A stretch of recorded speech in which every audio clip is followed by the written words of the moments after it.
Good morning, noon or night everybody, and welcome to another video on the Maybe Bro YouTube channel. This one, of course, is a prediction video for Game Week 8 in the Premier League and a bit of FPL on the side of that as well. Starting off with Luton versus Spurs. What do you think of that one, Dad? Well, Luton are battling quite a bit. Spurs don't seem to be missing Harry Kane and seem to be playing a bit differently under Postecoglou. Can't see Luton stopping battling, but I also can't see them stopping Maddison and Son. So, despite the tightness of the Luton ground, 2-0 Spurs. I can't see much else than a Spurs win, to be honest. Luton, they've put up a bit of a fight. Obviously, they beat Everton the other week, but there's just no quality in that side, and especially with Spurs playing as well as they can. No, I think it's going to be 3-0 to Spurs. Next up, a crucial game in the relegation battle. It's Burnley versus Chelsea. Burnley are very much wedded to their passing game, and they are improving. Is Lyle Foster back this weekend for them? Yeah, he scored against Luton. Oh, so he is back. Chelsea looked all right against Fulham, but Fulham really didn't make Chelsea look good. Might give Chelsea a bit of confidence, but they aren't really all that. I think Burnley can get something out of this, you know. They could, really. I mean, Burnley, as you said, they very much want to play their own style under company. Chelsea are desperate to play their own style, but it feels like they don't really have a style at the moment. They just can't really get going. I think that Burnley can get something here. I think that they're going to draw 1-1. Me too. You said to the camera. Me too. 1-1. Everton versus Bournemouth. What do we think about that one then? Well, this really is a relegation battle, isn't it? Dyche is trying to tighten Everton up, but they still look weak in some pretty key areas. I think Bournemouth have yet to win and haven't worked out quite who's going to play in the style that Iraola wants them to. Then all the wingers get burnt after 60 minutes, so I can't really see where a goal's going to come from in this game. I think both sets of fans are going to have to resign themselves to no goals at all. Is Calvert-Lewin fit? Or has he had his 20 minutes for the season? Yeah. Calvert-Lewin's never fit, is he? Poor lad. Yeah, he's a good player. If he stayed fit, then Everton would be nowhere near the relegation battle. I think that he will score if he does play, and it'll be 1-0 to Everton. But if he doesn't play, because he's injured, then I think it'll just be 0-0. Fulham versus Sheffield United. They looked ropey on Monday evening, Fulham, didn't they? Couldn't wait to give the ball away. I reckon they've got a hangover from getting rid of Mitrovic still. Sheffield United are battling as you'd expect them to, but they give everybody too much space and time. I think 1-0 Fulham on the basis of them being slightly less poor than Sheffield United. I feel like you're giving Sheffield United a little bit too much credit with 1-0 there. I mean, Sheffield United have just sort of proved that they're just not good enough to be in this league with what we've seen from them so far. They can give teams a bit of fight, not Newcastle, but they can give a couple of teams a decent bit of fight. But they just cannot hold on to a result for their lives. I mean, obviously, they've let in a goal at 89 minutes against us. They've let in 2 goals at stoppage time out to Spurs. That must have been absolutely crushing for them. And now to go away again, even as poor as Fulham look, I think that they'll be happily able to finish off Sheffield United. So I'm going to say 2-0. I don't think the pressure that seems to be mounting on Heckingbottom's going to help them either. At least they'll win the sack race. They concede 45 goals in the league before Heckingbottom gets a hold of that P45, won't it? Yeah, which 45 will come first? Leave your prediction in the comments. Which will come first, Paul Heckingbottom's P45 or Sheffield United to concede 45 goals in the league? Leave your predictions below. In the last 3 PM kickoff, Manchester United versus Brentford. Well, Man U look like a club in a bit of turmoil to me, you know. They're a way off where you'd expect them, certainly given some of the players that they've got. And I think that has to fall at Ten Hag's feet, personally. Brentford were unlucky against us. I think if they take the game to United, they could actually get a win, but I don't think they will. I just think Frank will sit off it a little bit. So I reckon we're looking in this game at one of the higher quality United players showing a bit of what they're made of and getting a 1-0. But I reckon Brentford are going to come away from that game absolutely kicking themselves for not taking them on. And I'm perhaps stretching it a bit, but after what I've seen this season so far, I think Brentford could take United at home because they just don't seem together. I don't feel like you're respecting Brentford enough here. Obviously, They've been. No, I do. I really what I mean is I really do respect them. I just think that they will go to Old Trafford and not take them on.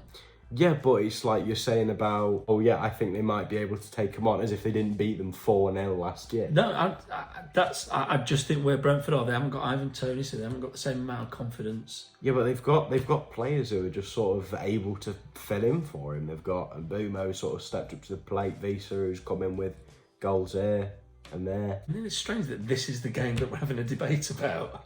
Well, yeah, you know. I think it's a little bit of a stretch to say they're a club in turmoil as well. I mean, they're not happy with the owners. They might not be getting the results that they want. But Ten Hag's falling out with the players quite publicly. Ten Hag's falling out with a player. See, that gives every player at that club the fact that the way he's talking about Sancho, whether he's right or whether he's wrong, it doesn't really matter. The fact is, he's called out a player in public. Managers cannot do that. Yeah, no, of course not. But as I say, turmoil. Man United are quite probably the biggest club in England. What position are they in the league? Obviously, they're not doing quite as well in the league. They were doing. They scabbed a win against Wolves after taking a player's head off. Yeah, no, but you're saying they're in turmoil. They're not in turmoil. Everything's relative, isn't it? Man United should be up there, and they're not. Scunthorpe, Southend, they're in turmoil. Manchester United are not in turmoil. They are in turmoil. No, they're not. They are.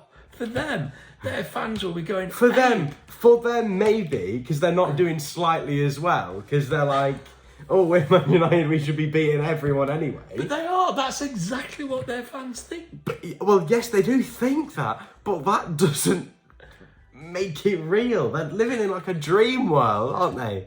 Or like they want to live in a dream world, but they can't live in it. And that doesn't mean that they're like under threat. They're not going to like liquidate or something. They're still playing Champions League football on Wednesday nights. They've got Marcus Rashford. They've got... Yeah, no, never mind. Marcus Rashford. They've got Marcus Rashford. They've got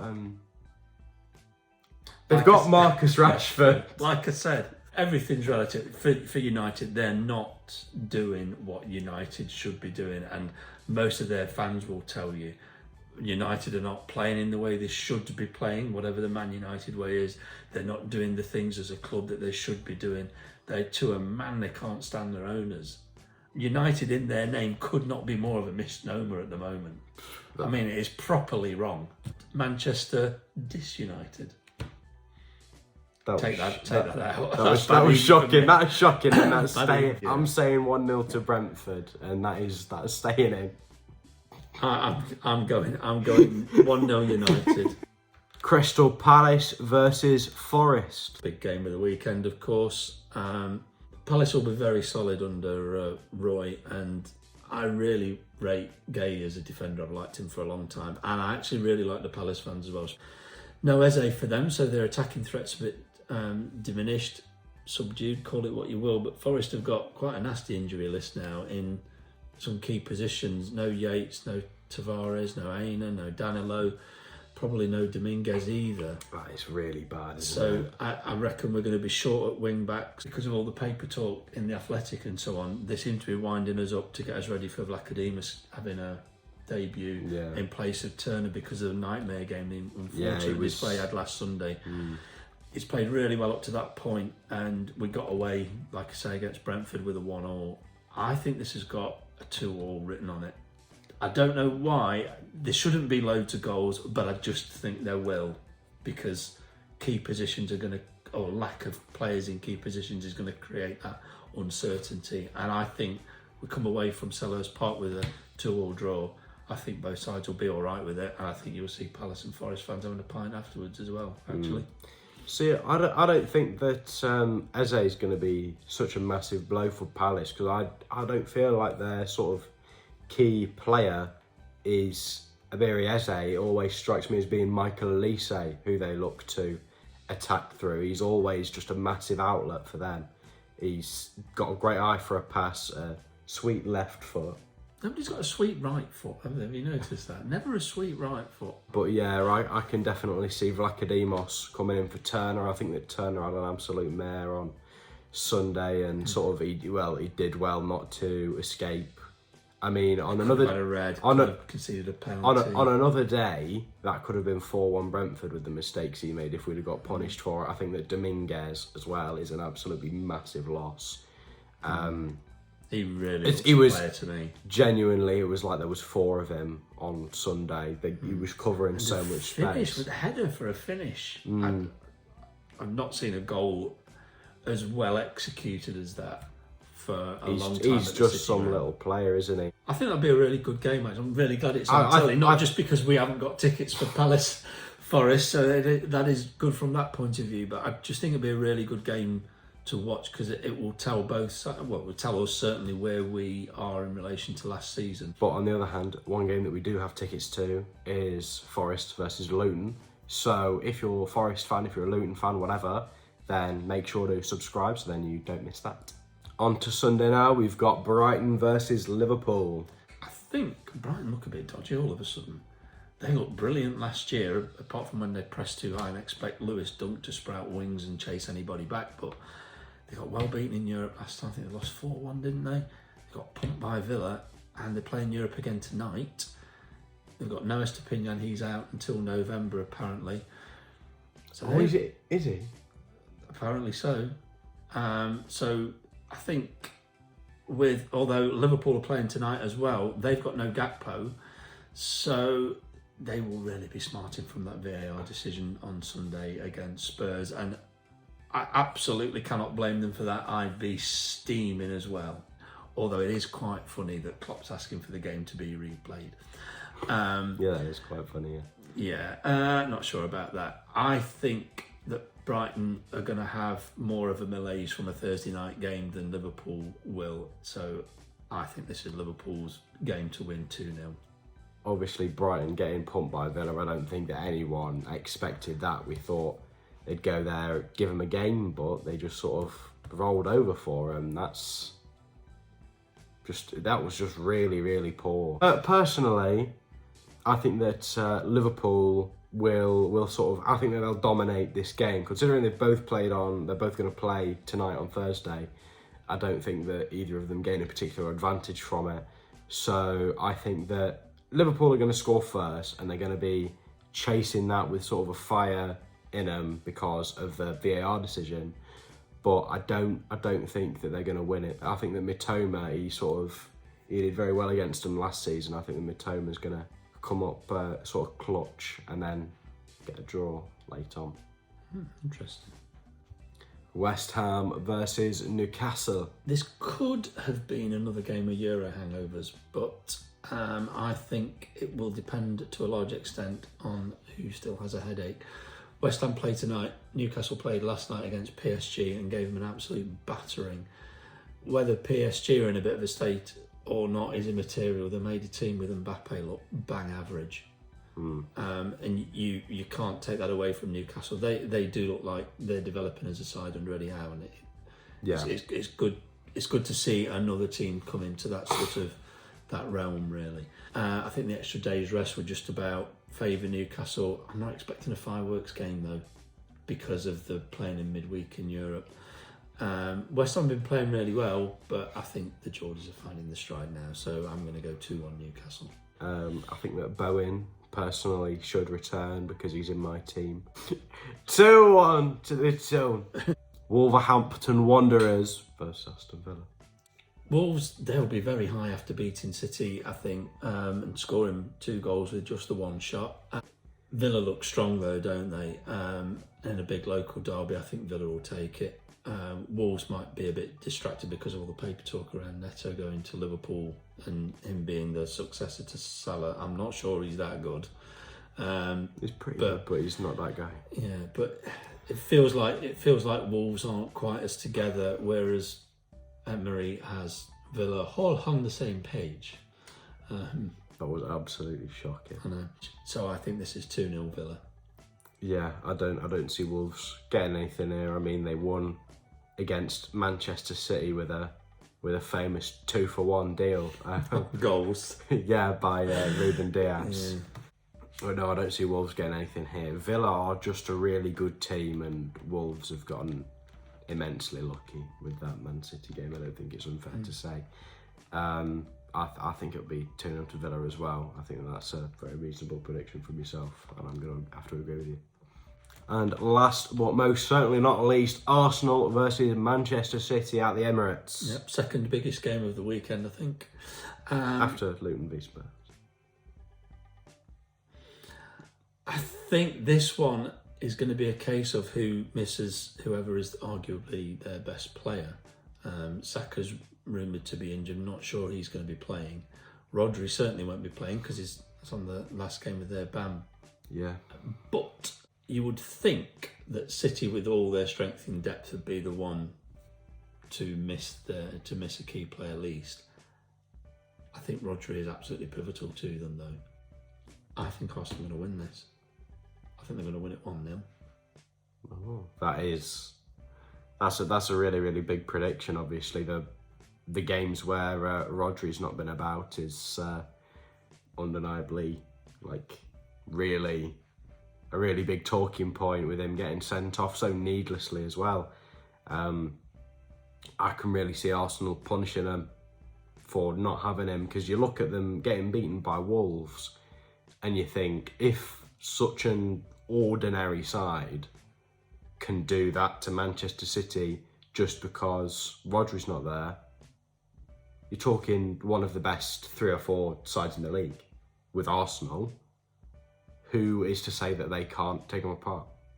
You always feel that Man City can pull a result out of nowhere. They've always been like that with Pep.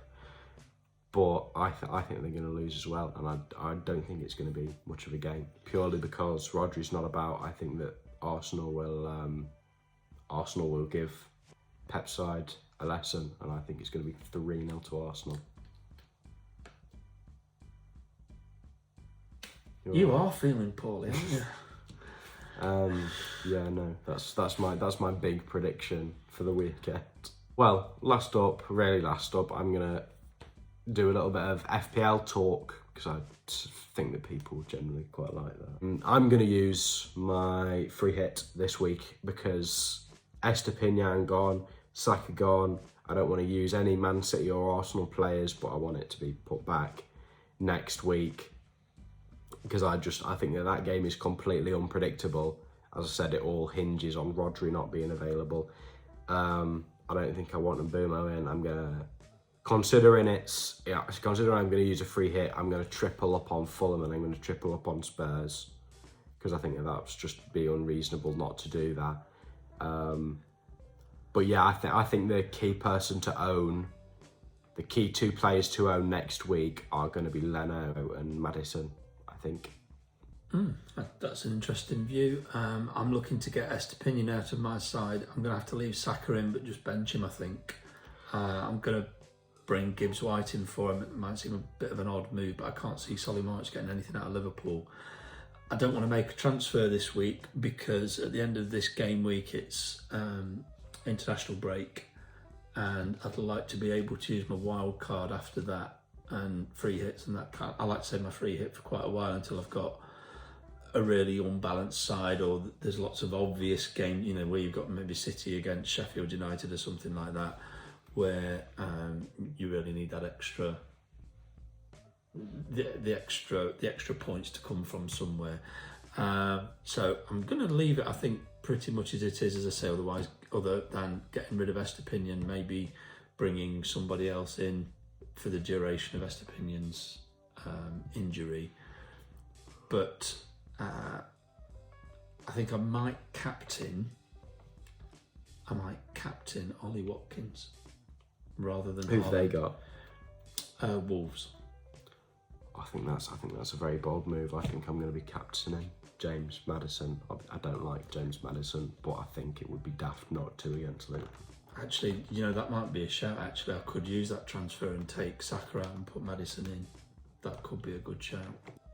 I hope that you enjoyed this video. You could watch all of it. If you've watched up to this point, then thank you so much. That means a lot to me and a lot to him. Make sure if you enjoyed this, then go and drop me a vote in the Football Content Awards. Voting closes this Sunday. which is a bit tight, but it is what it is. The link's in the description. I'm up for Best Young Creator. You just need to click on the link, go to find my category, go to Best Young Creator, and then select maybe Bray, scroll to the bottom, accept terms and conditions, and press vote now to register a vote for me in that ceremony taking place at Anfield November the 16th, which I will be in attendance of. That will be all. Leave your predictions for the game week below, and I'll see you all next time. Remember to ingest cheese, and good night.